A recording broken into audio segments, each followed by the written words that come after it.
Welcome to the Shreveport Connection with Tommy. This video is on your SmackDown Live 205 results video, as always. Happy birthday goes to Jim Ross. Did you know that Ross was not actually born in Oklahoma? He was born in Fort Bragg, California. But he grew up and still lives in Sooner Country. Also, happy birthday goes to New Jack. Real name Jerome Young. He turned 54 years old. WWE posted a video of Darren Young's nephew at this link. Romeo backstage with Enzo Amore at the final Raw of 2016. And guess what? I'm going to Motor City WWE live event on Saturday. Looks like another former well-known WWE superstar will soon be appearing on the scene with TNA. Mike Johnson of PW Insider reported that this week talks with TNA and Alberto Del Rio, a.k.a. Alberto El Patron, are still ongoing. However, no contracts have been officially signed at this point. Regardless, the belief is that Del Rio will soon be appearing soon, possibly at one of the upcoming Impact Wrestling TV tapings this week. Or this month in Orlando, Florida. It's worth noting, however, that conflicting reports have stated no major changes are expected at this week's tapings in Orlando. The set of TV tapings scheduled for this week will take TNA through mid-March. It looks like with the new year coming, we will soon be treated to another new gimmick character change for TNA's Jeff Hardy. In last week's special Hardy New Year special edition of Impact Wrestling, Matt Hardy was featured in a segment where he restored everything he had taken from Jeff because his brother paid his debt by aiding him in capturing the TNA World Tag Team Championships. Matt Hardy took to Twitter this week where he dropped another teaser for Jeff Hardy, switching from his recent Brother Nero gimmick, and you can check out this tweet here. I believe that Jeff will debut his new gimmick when TNA crew returns for the film. The first set of Impact taping from Universal Studios in Orlando, Florida next week. At Matt Hardy brand, hashtag Brother Nero struggled with losing his mortal identity. He has repaid his debts in excess. As his deleter, I have restored and released him. Hall of Famer Ric Flair continues to tweet about how he won't retire. He posted this clip from the gym training.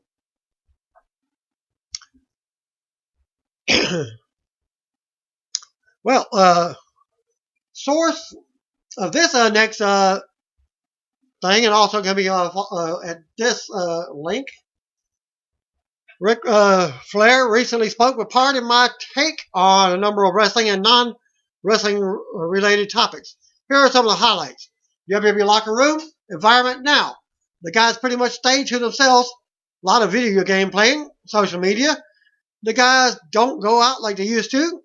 It's just different times. A lot of the guys travel by themselves rather than four guys raising hell. Driving down the road, it's just different times. Wrestling regrets.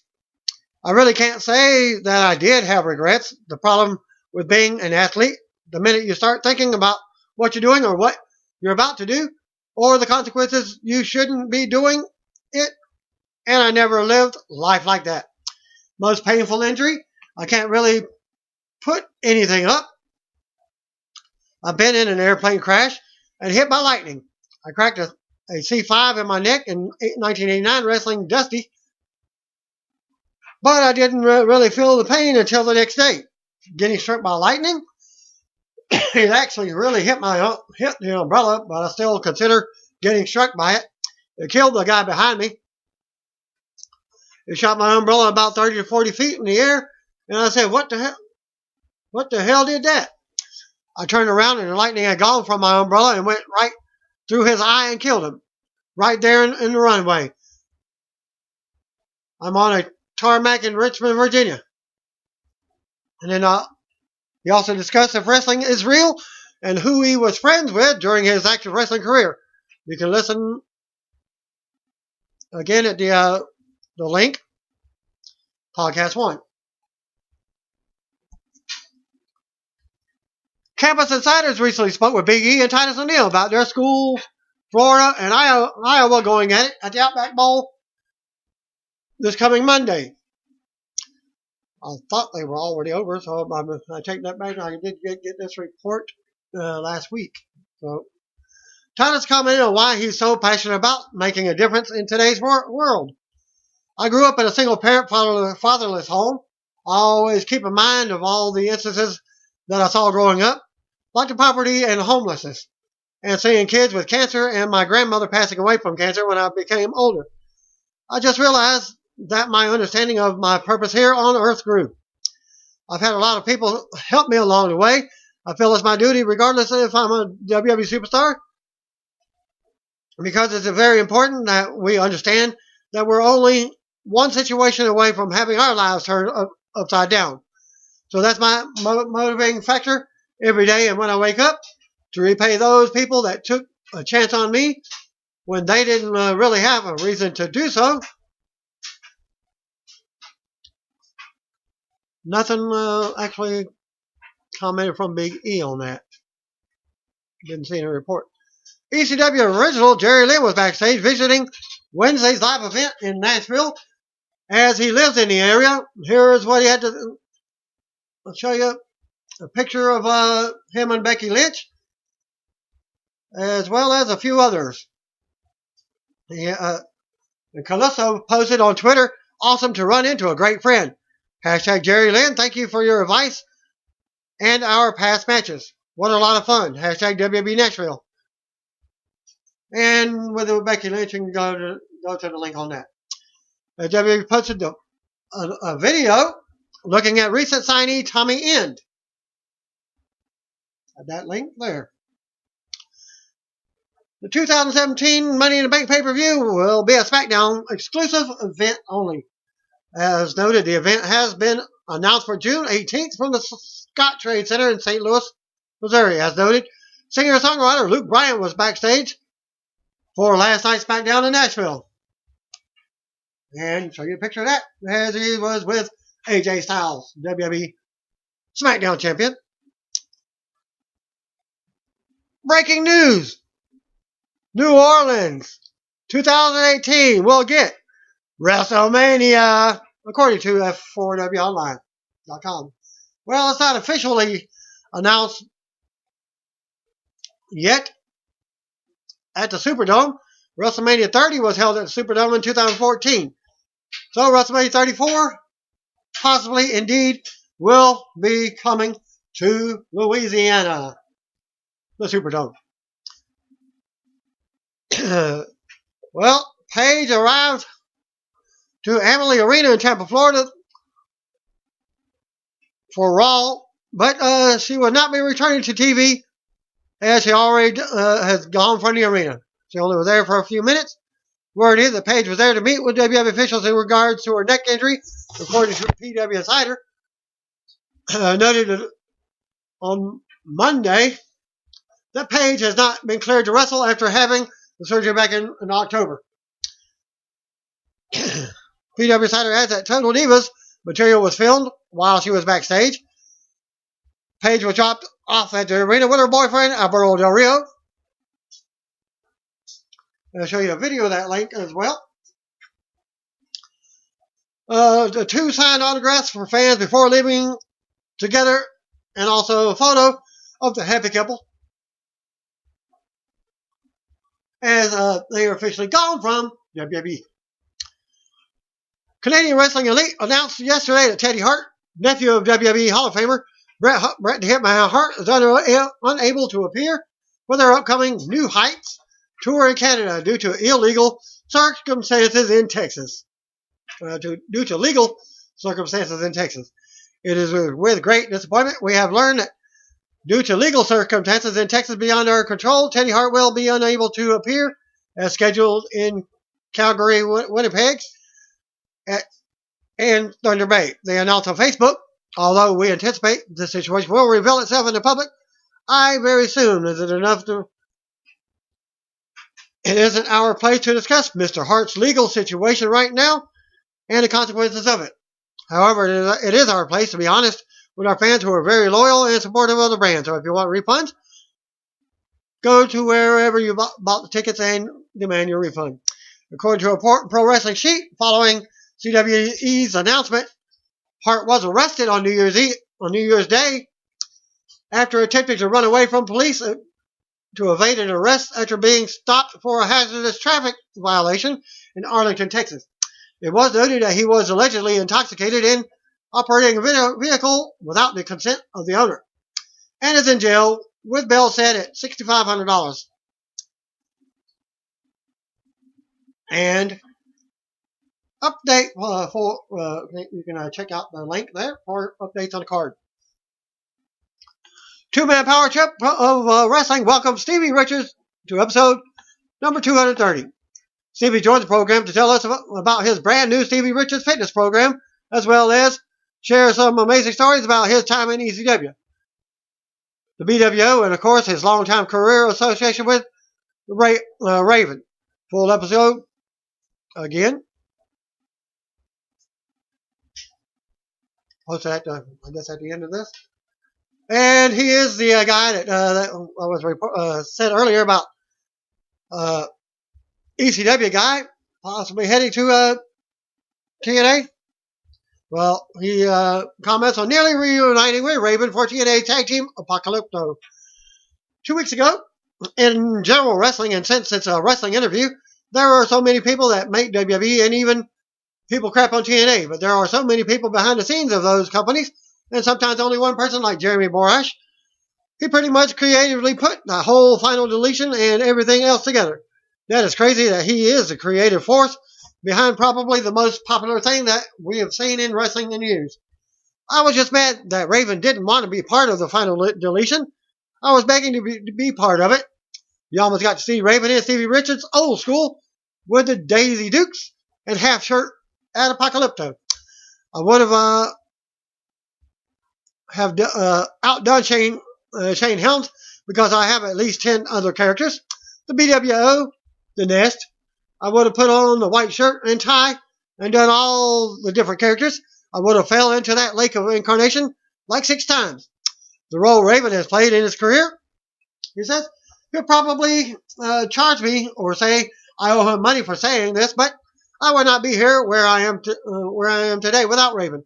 In all seriousness, I wouldn't be anywhere.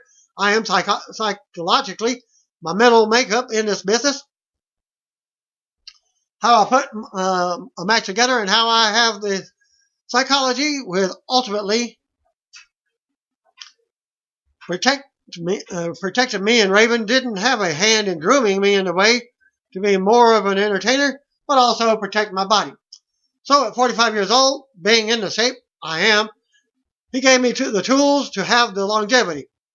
There might be people on the indies or people that don't realize just what a power player that Raven was. Look at the guy was on the corner of the WCW Revenge with Hogan and the NWO. And there is Raven on the cover of the video game. To me, that is his character was every bit as over as pop culture and the NWO and politics aside that kept him down in certain places. But Scotty, as a character, once again, that went from a complete joke as Johnny Polo to being one of the most over characters, not only in ECW history, but in my opinion, wrestling history. Oh my God, I can't believe that. I am just going to give him so much ammunition. As he was laughing. I've never told him this, by the way. You are the first to hear, and that is like an exclusive thing. Did the NWO approve of the BWO parody? I never met Kevin Nash, and it was my first night on Nitro, or my second week right early on. I never had met him, and it was really, really nervous, and he put word out that now I know it is a joke, that he wanted to have a few words with me. Back then, it was a little different. There still was that people took their spot or took their character very seriously, and there was some legitimacy with those characters. Plus, they were making a lot of money, and we were kind of siphoning a bit of that. So I couldn't understand. But he came up, and my back was to him, and he was right behind me. And I couldn't see his shadow because he was so big, and he said, "Big Stevie cool." So we meet at last. I turned around and he was kind of messing with me, and I'm paraphrasing this saying, "Do you think you do a good impression of me?" I said, Do you think I do?" He was kind of staring me down, and before he left for the night, he pulled me over and said, "Just messing with me," and he said, "We think it is great and funny." And I thought, well, thank God, because what you do other than hope you are faster than Kevin Nash and get away from him, laughing, in the interview. Well, that speculated NXT talent, Donna Purrazzo, was the woman who played La Luchadora last week's WWE SmackDown and distracted Becky Lynch during her SmackDown Women's title match with Alexa Bliss. Purrazzo was backstage again for SmackDown tapings in Jacksonville, Florida. According to PW Insider, no word yet on if Purrazzo will be used when the character is unmasked. Word is that she has not signed with a WWE deal yet. But she is an NXT. All charges were dropped against WWE Hall of Famer Jimmy Superfly Snuka. Today there is a scheduled hearing in Allentown, Pennsylvania by Judge Kelly L. Bonnock. According to WFMZ TV, the judge ruled that Snuka's mental health will not improve enough to stand trial. Former WWE announcer and ESPN anchor Todd Grisham has now signed with UFC, so he will be your future announcer for UFC. Grisham will make his UFC debut at the Fight Night event on January 15th, which airs on FS1. Grisham's signing with the company comes after longtime announcer Mike Goldberg finished up in December. Well, Baron Corbin is the first SmackDown superstar to enter his name into 30-man Royal Rumble main event later this month. He joins Brock Lesnar, Bill Goldberg, Kofi Kingston, Xavier Woods, Big E, Braun Strowman, and Chris Jericho as confirmed names from Raw episode. WWE NXT superstar Aliyah made her main roster debut on SmackDown tonight. Last night, as she lost to Carmella, who was accompanied to the ring by James Ellsworth. And there's a video of the match. Also noted, Dean Ambrose became two-time Intercontinental Champion by defeating The Miz in the main event of this week's SmackDown. A follow-up video on WWE.com featuring Ambrose sending a warning, "Don't piss him off or he will beat you up and steal your stuff." Dark match before this week's SmackDown in Jacksonville, Florida saw Mojo Rawley defeat Kurt Hawkins. SmackDown live results. First, SmackDown of 2017 opens up from Jacksonville, Florida, with Mauro Ranallo, JBL, and David Otunga, and Tom Phillips. We go to the ring. Out comes Intercontinental Champion The Miz with Maurice. We see what's led to tonight's title match. Miz brags on himself and the ratings. Miz says he just got one resolution this year, to be more forgiving. He goes on to call Renee Young to the ring to forgive him. Miz brings up Dean Ambrose getting in the title shot tonight and fans chanting for Ambrose. Miz still wants Renee to come out and apologize to him. Music finally interrupts, and out as Ambrose makes his way out. Ambrose hits the ring, but Miz retreats to the apron. Maurice steps up and slaps Ambrose. Ambrose is pissed. Miz drops off the apron and goes to leave. Miz joins him. Ambrose says the hard part of his night is over because Maurice hits harder than he does. Miz drops the mic as his music hits. Still to come segment. John Cena and AJ Styles signed a Royal Rumble contract. Also, Baron Corbin versus Dolph Ziggler. Match commercial. And that's your first match of the night. Baron Corbin versus Dolph Ziggler. Back from the break. Out comes Baron Corbin. Ziggler follows out next. Corbin takes control of the match early on. Ziggler fights back, but Corbin nails a big back elbow for a 2 count. Then Corbin ends up tossing Ziggler to the floor and ramming him into the apron. Corbin brings it back in, but wastes time by talking trash. Corbin beats Ziggler around and talks more trash. Corbin runs into an elbow. Corbin runs into a boot next, and Corbin charges but misses and slides out of the ring to retreat. He runs back into the ring and eats a drop kick from Ziggler. Corbin goes back to the floor as Ziggler stands tall. Back to commercial. Back from the break, Corbin is keeping Ziggler down with a boot. Corbin keeps control with a submission now as Ziggler fights out with elbows. Corbin catches him in midair, but Ziggler counters. Ziggler comes off the second rope, but Corbin nails a big right hand in midair for a 2 count. Ziggler continues to fight back. Ziggler with a headbutt, and then a splash. Ziggler drops an elbow for a 2 count. Corbin blocks a famouser, nails a massive clothesline for a 2 count. Corbin ends up in the ring post after Ziggler moves. Ziggler hits a famouser for a 2 count. More back and forth action as Ziggler hits a zigzag for another 2 count. As Corbin ends up getting the win out of nowhere with the end of days. I was saying, what the heck? After the match, Corbin goes to ringside and brings a steel chair back inside the ring. Kalissa's music hits. Out he comes to make the save. Well, Corbin swung but missed. Kalissa sends Corbin to the floor and grabs a chair. Well, Kalissa checks on Ziggler, challenges Corbin to come back in, but Corbin walks off. Kalissa turns around to a big super kick from Ziggler. Heel Ziggler again. Ziggler yells that he doesn't need Kalissa or anyone to help him ever again. Fans pop as Ziggler yells at Kalissa. Ziggler storms out of the ring and heads to the back as Kalissa recovers. Back from the break. And if you watched the live match, Ziggler actually missed the kick.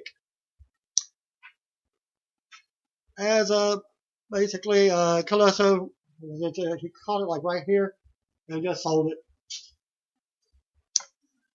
Okay. Well, after a commercial break, James Ellsworth approached Carmella backstage. He thanks her for the kindness last week and wishes her good luck in her match tonight, but he's fumbling all over his words as he's nervous. He takes off his own t-shirt and says he got her this. She looks unimpressed but turns a switch and starts thanking him.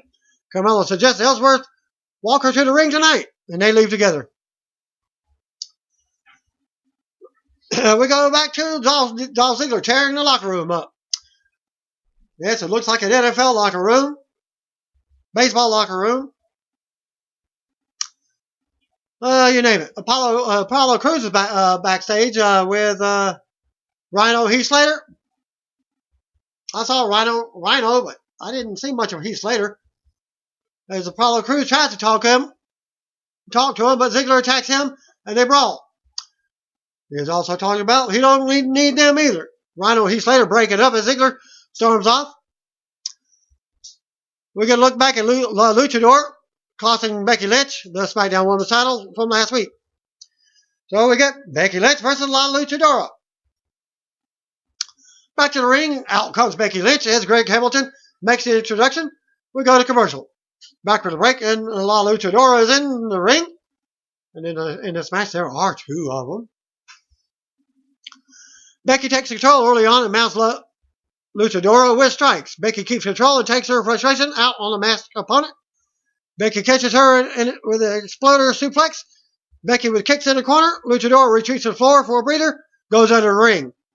On the other side of the ring, out comes a different Luchadora. And attacks Becky from behind. Luchadora with a modified STO before going up to the top rope. Goes for a moonsault, but Becky moves. Becky applies the disarmer for the win. After the match, Becky unmasked Luchadora and it's SmackDown Women's Champion Alexa Bliss. The original Luchadora comes from under the ring, and they beat Becky down. Bliss drops Becky with a DDT before they stand tall and leave together. The other one was not unmasked. Still to come segment, the Cena Styles contract signing by the commercial. Back from the break, SmackDown General Manager Daniel Bryan to a pop. He's here to do the Royal Rumble contract signing for the WWE title match. Bryan welcomes us and introduces Cena first. And this is at the 8 o'clock hour.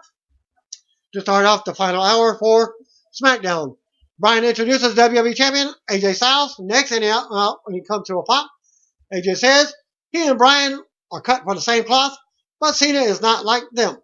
AJ wonders how Cena gets a title shot after being gone for months. Bryan understands where AJ is coming from, but AJ needs to understand where he's coming from. Bryan says SmackDown is on a roll, and they won the ratings last week because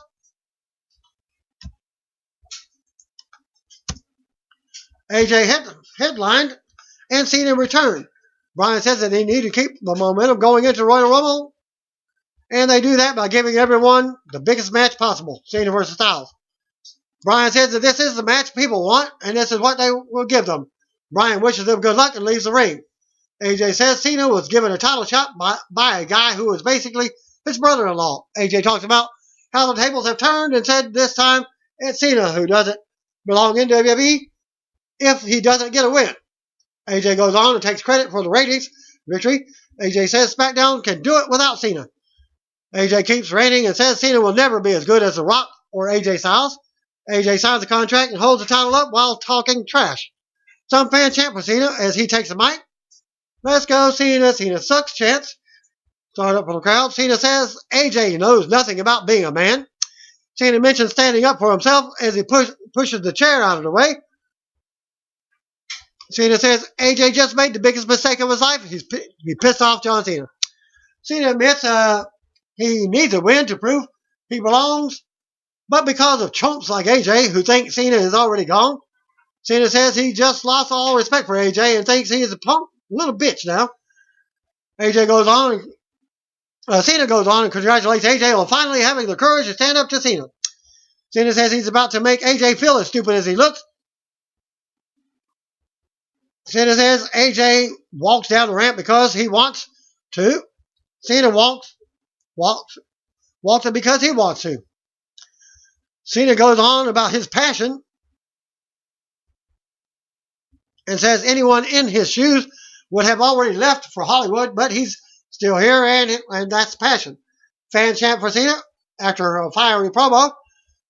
Cena paces around, says he needs this. He needs the match. AJ needs it, and the fans need it. Cena goes on and tells AJ to bring his family, friends, the noise, and his A game to the Rumble, but he's still going to kick AJ's ass and take the title.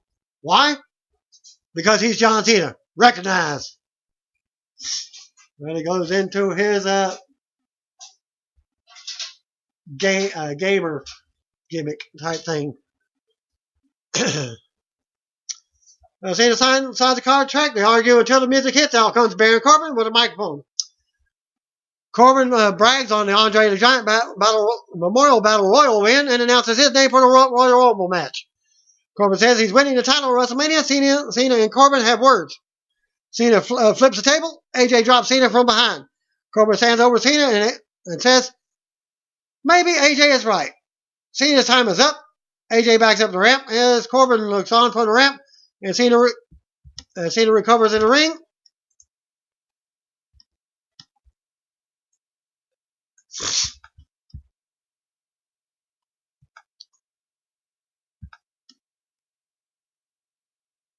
Okay. AJ delivered a ensiguri kick on the back of Cena from behind, and that gave Corbin in the days to send on John Cena. Well, we see Maurice walking backstage. He stops at Renee Young, who's walking the hallway, slaps her to the ground. On behalf of the Miz, Maurice says Renee deserved that and warns her to never touch her husband again. Maurice walks off as we go to commercial. Next match, got Carmella versus Aaliyah. Back for the break. NXT Superstar is making her main roster debut against Carmella, who was accompanied to the ring by James Ellsworth. Who knows? There's going to be some interference by him. Back and forth to start the match. As she's got some wrestling skills from Aaliyah. Carmella is also wearing an Ellsworth t-shirt. Carmella hits a Bronco Buster for a 2 count. Carmella then slams Aaliyah by her hair and applies a headlock. Aaliyah mounts some offense and goes to the top, but Ellsworth distracts her, allowing Carmella to hit the super kick and go on to get the win. After the match, Carmella joins Ellsworth on the ramp, and they celebrate. Still to come segment. Ambrose versus Miz. We see American Alpha walking backstage. Match commercial. Well, we get American Alpha versus Breezango up next. I think I took a bathroom break. And out comes Tyler Breeze and Fandango to that. And then the tag team champions, Gable and Jordan, were out next for their non-title match. Breeze gave Gable a fashion ticket to start, but Gable suplexed him. Jordan tagged in and unloaded on Breeze. Gable came right back in for the double team and got the squash win. After the match, champ celebrated until the graphic flashes, and we cut backstage to the Wyatt family. Bray Wyatt says nothing lasts forever. He warns Alpha to enjoy their moment while they can because reality will soon hit them. Wyatt says Alpha has only made them stronger, and next week the Wyatts are coming to reclaim what's rightfully theirs. Randy Orton tells us to run. Still to come, segment again. Ambrose versus Miz, back to commercial. Also, Nikki Bella will address Natalya. Back to commercial. Back from the break, Nikki Bella's in the ring with Natalya. Nikki can't bring herself to hating Natalya. Nikki does go on about how Natalya is using her family's name. Natalya says Nikki is sick to make this about her family. Natalya shows us a tweet Bret Hart made last week to praise Nikki and doesn't want to think what she did to get him to say that. Natalya says she's better than Bret ever was. Then Natalya goes on about Nikki using her looks. She says when Nikki's beauty fades, Cena will leave her and she will die alone. Nikki levels Natalya with the right hand and leaves her laying. Nikki's music hits and she makes her exit. Referees come to check on Natalya. Ambrose is walking backstage. Joshua Fuentes asks him about Maurice slapping Renee Young and asks him if he's ready for tonight's title match. Joshua fumbles her words, watches there. Ambrose says he's taking away what's most important to The Miz, not his wife, his Intercontinental title. And we get the match up next. We go to ring. Out comes Dean Ambrose for tonight's main event. Back to commercial. Back from the break. Out comes the Intercontinental Champion Miz with Maurice. We get formal ring introduction from Greg Hamilton. Ambrose strikes first and takes control. They end up on the floor with Ambrose still in control. Ambrose tosses Miz over the barrier into the timekeeper's area and crouches him on top. Ambrose talks some trash to Maurice before knocking Miz off the barrier. Ambrose brings it back in the ring for a 2 count. Miz goes back to the floor for a breather as Maurice consoles him. Ambrose follows and tosses him over the announce table. Miz comes back with a wrecking ball drop kick with an assist from Maurice. Miz sends Ambrose into the steel steps as we go to commercial. Back from the break, Ambrose sends Miz back to the floor. Ambrose leaps from the top with a big shot. And Ambrose brings it back in the ring and keeps offense going. Miz blocks a running bulldog but gets rolled up for a 2 count. Ambrose goes for dirty deeds but it's blocked. Miz works on the leg of Ambrose. Lunatic lariat and a skull-crushing finale are blocked. Ambrose with another close 2 count as Maurice looks on. Ambrose goes to the top but Miz cuts him off. Ambrose blocks the superfly and sends Miz to the mat. Ambrose runs interference. Maurice runs interference from the apron. Ambrose comes off the top, but Miz catches him in a skull-crushing finale for a close 2 count.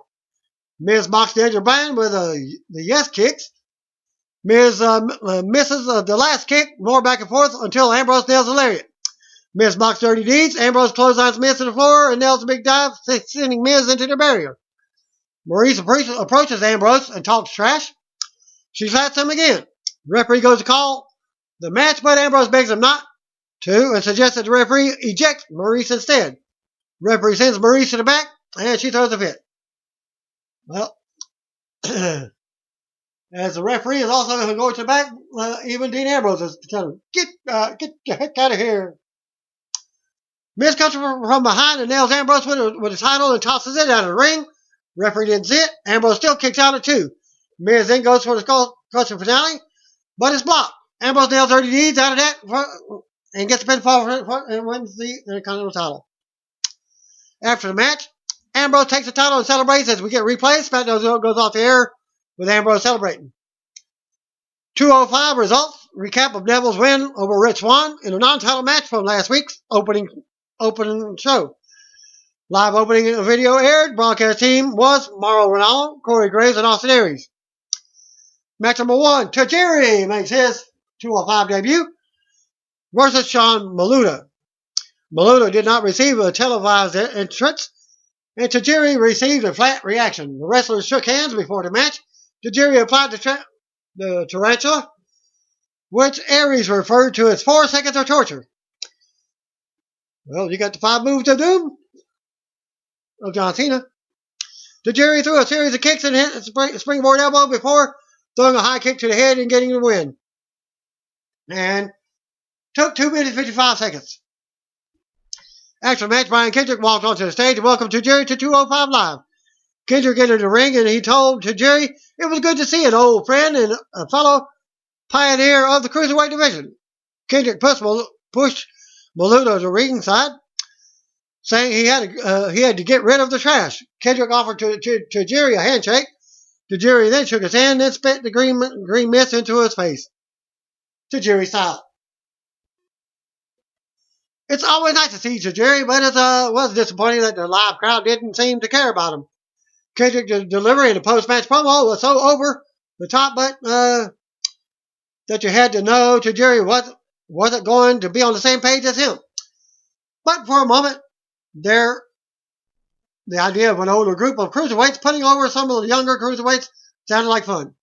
Backstage, Neville was interviewed by Dasha Fuentes, who said T.J. Perkins never would have been champion had he been in the division to start with. Neville said he had been discriminated against since he arrived in this second-rate country.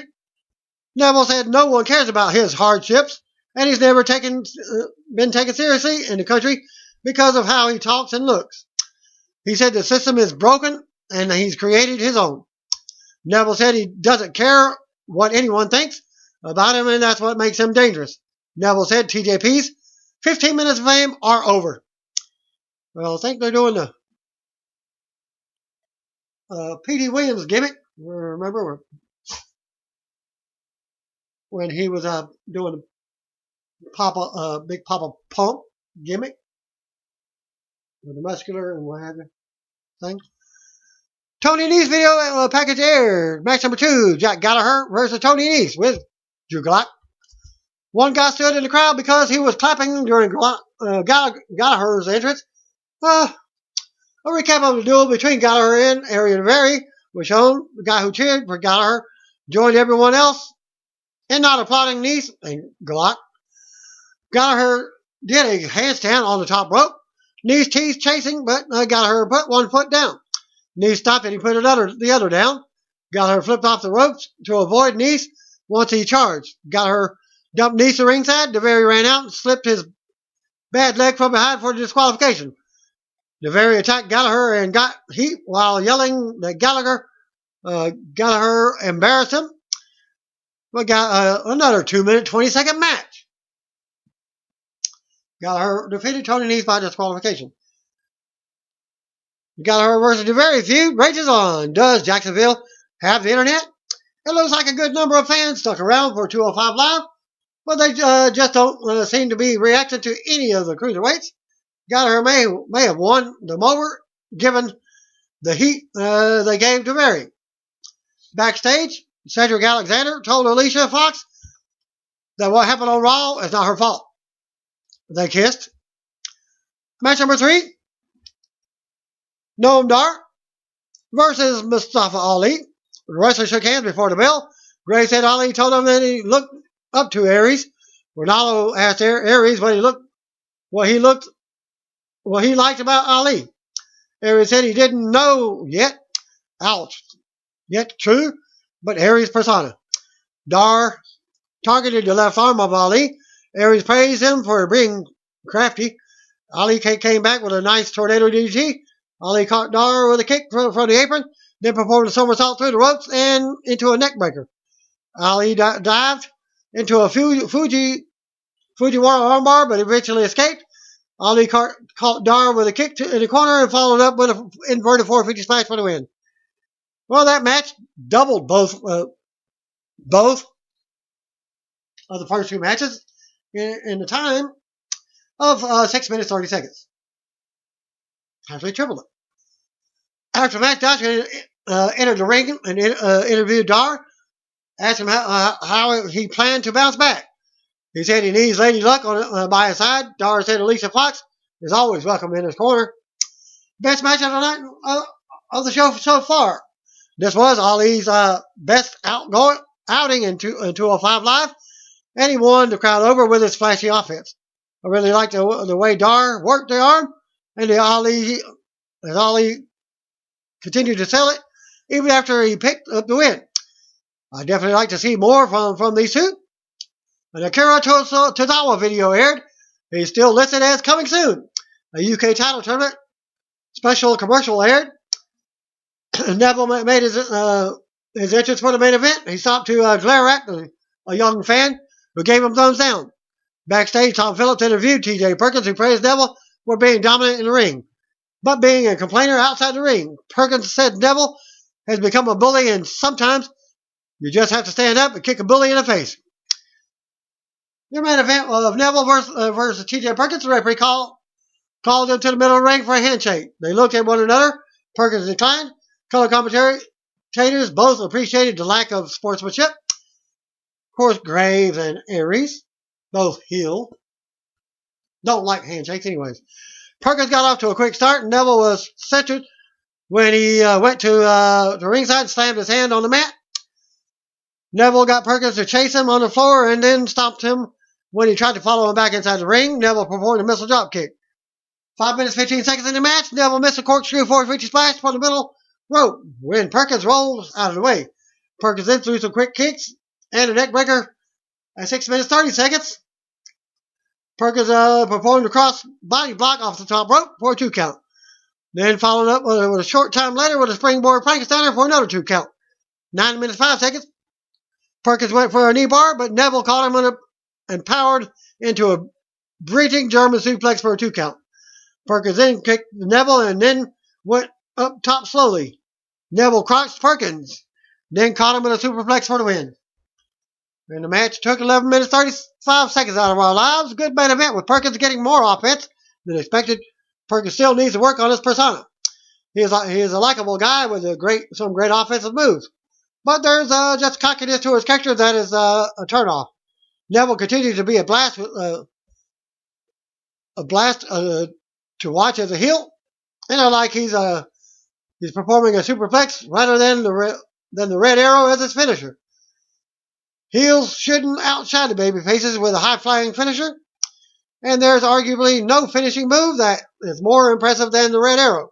Overall, this was a good addition. That could be better if they would give viewers some incentive to be excited about the next show by advertising something in advance. That concludes 205 results. And now for the dark match main event. But after Jacksonville, Florida, one guy on Twitter said, well, it's on 205 Live. Really? They were still promoting 205. Saw John Cena and SmackDown Tag Team Champions American Alpha defeat Bray Wyatt, Luke Harper, and Randy Orton in 6-man action. The match started as Cena versus AJ Styles, but that ended in a disqualification when Baron Corbin attacked Cena, which brought out Chad Gable and Jason Jordan for the save. Then the Wyatt family came out, 6-man, then kicked off to close the show. And this link here, you can see some of the action, along with some photos that I'll post from that in this last segment. Well, thanks again. Peace out. See you on Via. If you don't know, just comment, brothers and sisters.